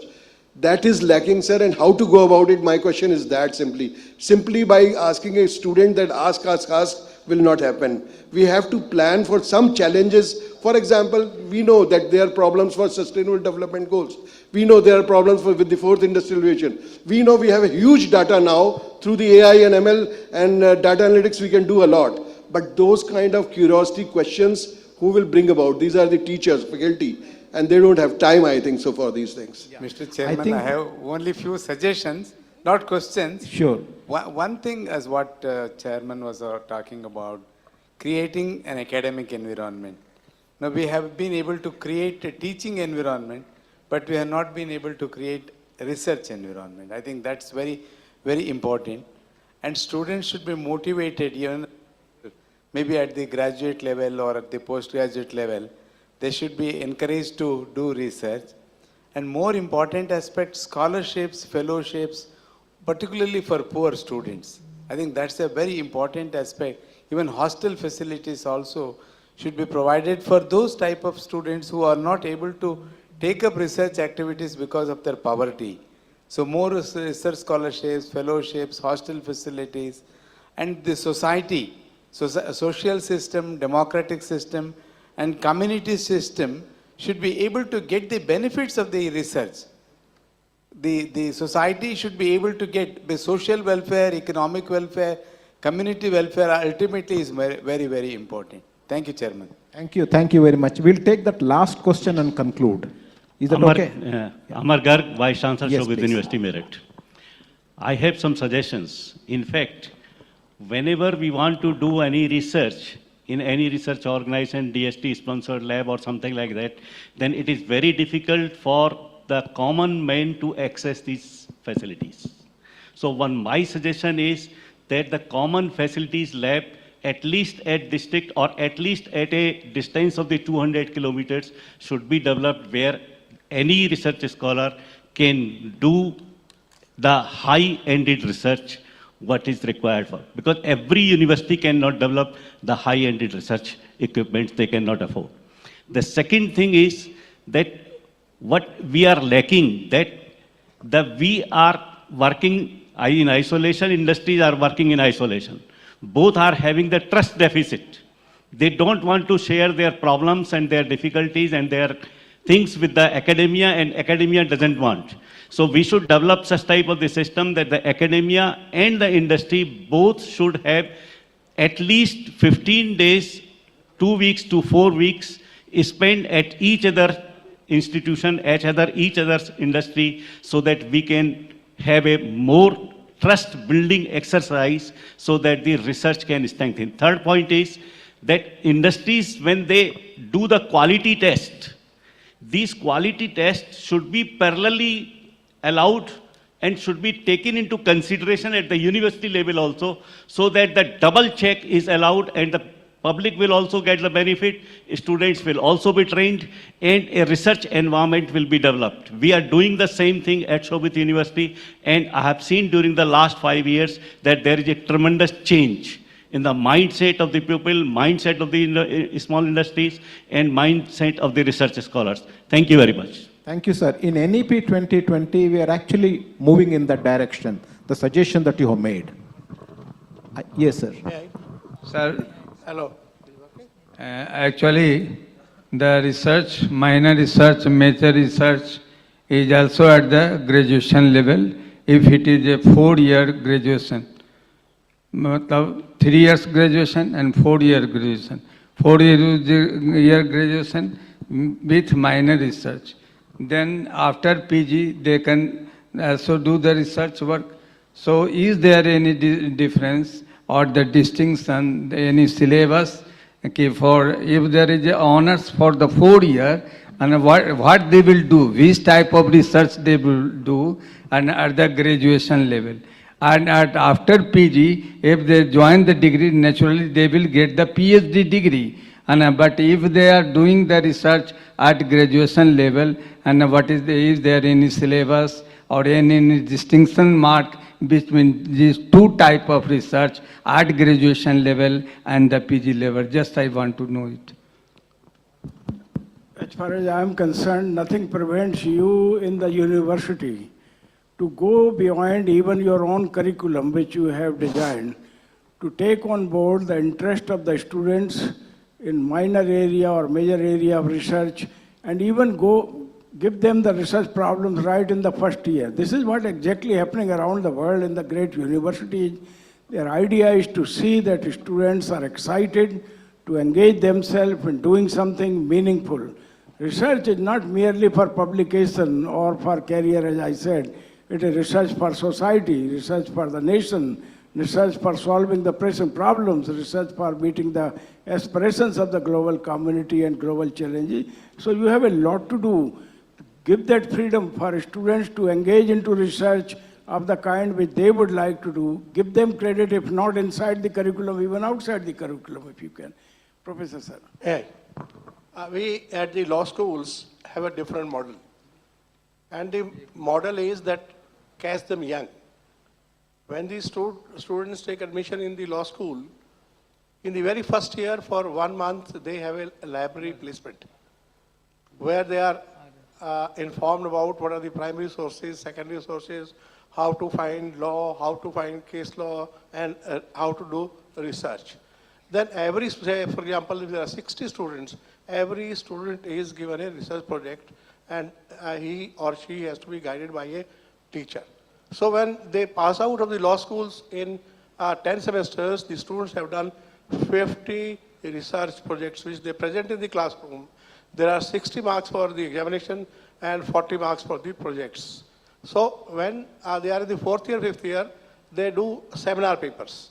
With the result that when the students are in the 5th year, they start producing their own journals, research journals. They publish inside, they also publish outside India. And that's the reason that we produced 2 Rhodes Scholars in a span of 7-8 years. I was at NLU Delhi earlier. As far as the faculty is concerned, we promote and motivate faculty through research centers. Depending on the expertise of the teacher, we say, okay, you take up this particular area where you have interest in the research, and the university initially will promote you.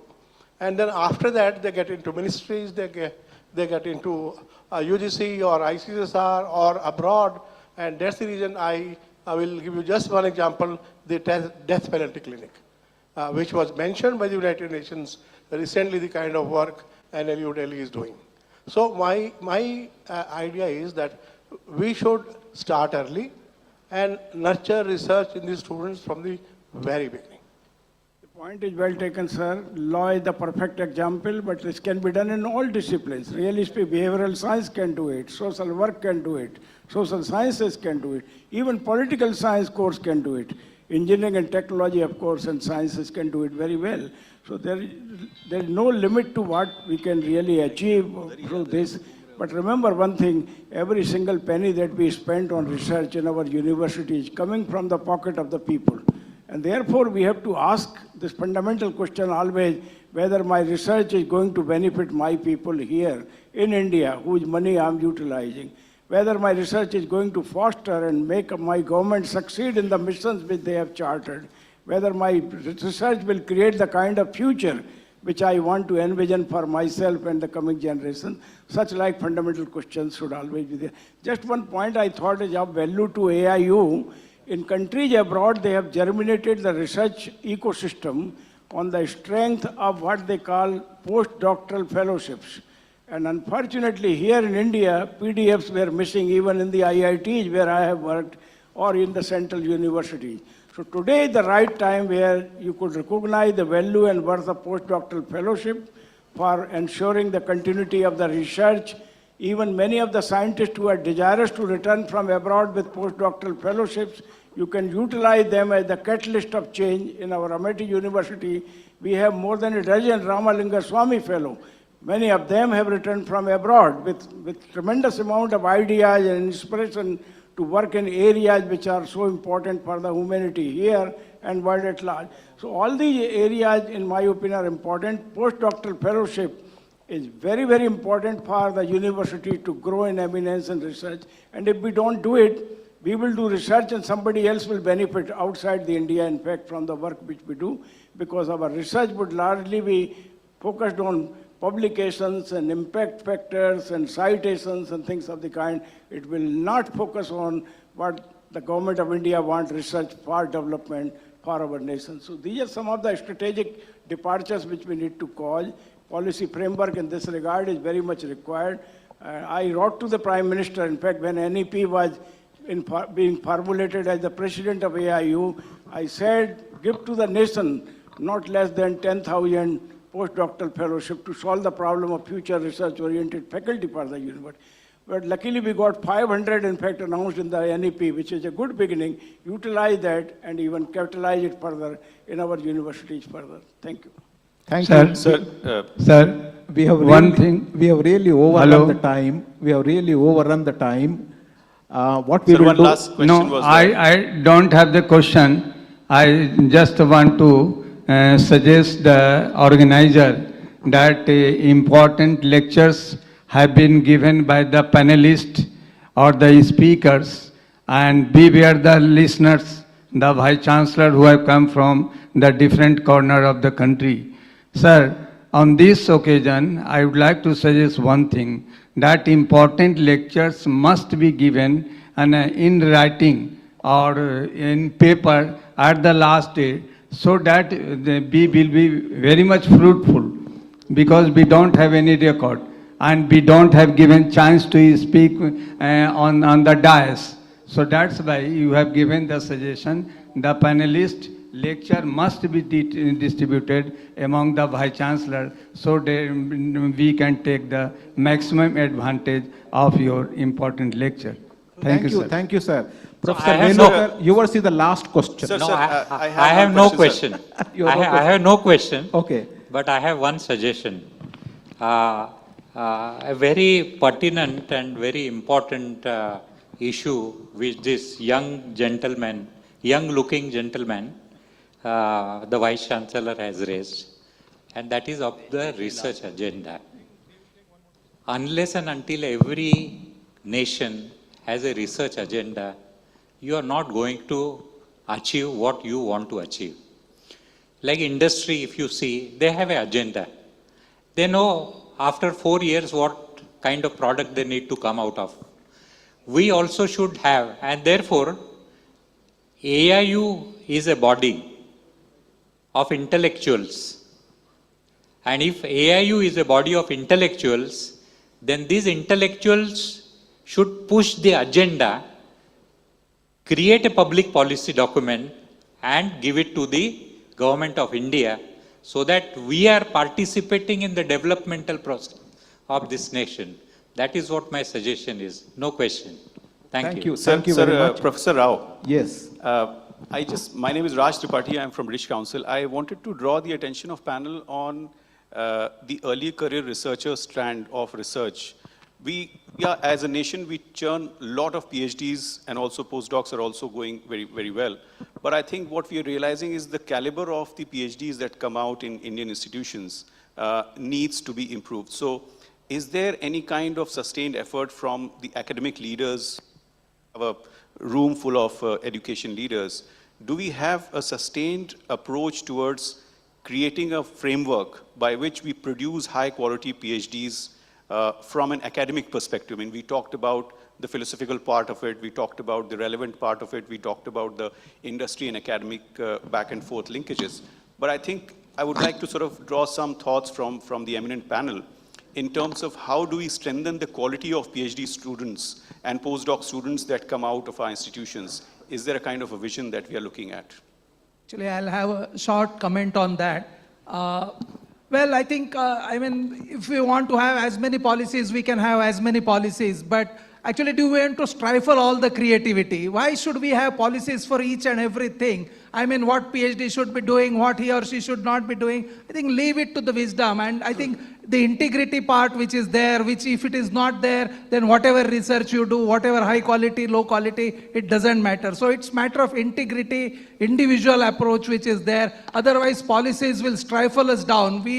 On one hand, we say that we have little too many policies and it's all prescriptive. On other side, we are saying that we need policies, guidelines. So we need broad frameworks, and within these frameworks, we should work on. This is, of course, my personal view. Sir, this is Professor Krishnan Bhaskar, IIIT Manipur. Yeah, but it's a wonderful interaction, both from the panelist and also the participant. And Can you be very crisp, because we are really running sir. very late. We have to wrap it up now. Yes, sir. This is the very last comment. Yes, Please. sir. Yeah. The research ecosystem in the country is getting better and better, no doubt about that. But when you look at the Western policies like European Union and Japanese system, whenever they want to develop a technology, for example, today we are focusing on semiconductor research and technology to augment our IT information technology as a devices. But we should have a consortium of group of industries, for example, a couple of universities and an industry working on a specific problem, so that 3 or 4 groups in the country work and then come up with a deliverable. I think if we work in that line, definitely we will see a distinctively a deliverable and a product within 2 to 3 years. Because we always say that we miss the semiconductor bus, but at least the government of India and the Prime Minister keep on talking about the semiconductor. It's a high time that we form a consortium group, 2 or 3 groups working on a specific problem, so those share the knowledge and come up with a good device out of that research. Yeah. Thank you very much. All the suggestions that have come all the suggestions that have come out, industry, academia linkage, and I just want to say one thing, sir. Yeah, we're talking about the ecosystem for research and excellence, You have talked about the Raman and you talked about the Nobel Prizes before independence. It's true that that time the sky was not blue. आकाश नीला था. यदि हम ecosystem को करना है तो हमें अपनी research को इस लेवल तक ले जाना है कि स्टूडेंट जो है अपनी मदर टंग में सोच सके, तभी हम क्यूरियोसिटी जगा सकेंगे. आकाश नीला है, मैं सोचता हूँ नीला क्यों है. यदि मैं सोचता हूँ sky is blue, then I think that the Britisher had told me that sky is blue and they know already why it is blue, so why should I think about it. So that is the thing I should see, that we have an NEP where we say we can teach in our language. So that essentially will mean that we can have our research in also in our own language where we can think better. Thank you. I think we really saw a very good collection of wonderful ideas, and most of these ideas are actually being implemented, but only in bits and pieces, because our national GDP that goes into science and technology has remained stagnant, 0.7, 0.8%. If we can scale it up, I think all these ideas can actually be scaled up.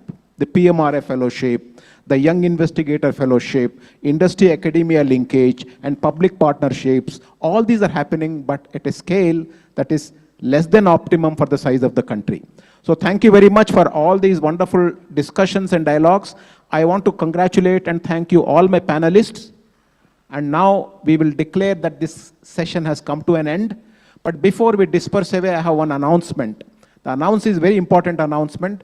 Those vice chancellors who have agreed to sign an MOU with Meghalaya Science and Technology University, please stay behind, because there is an official work to be done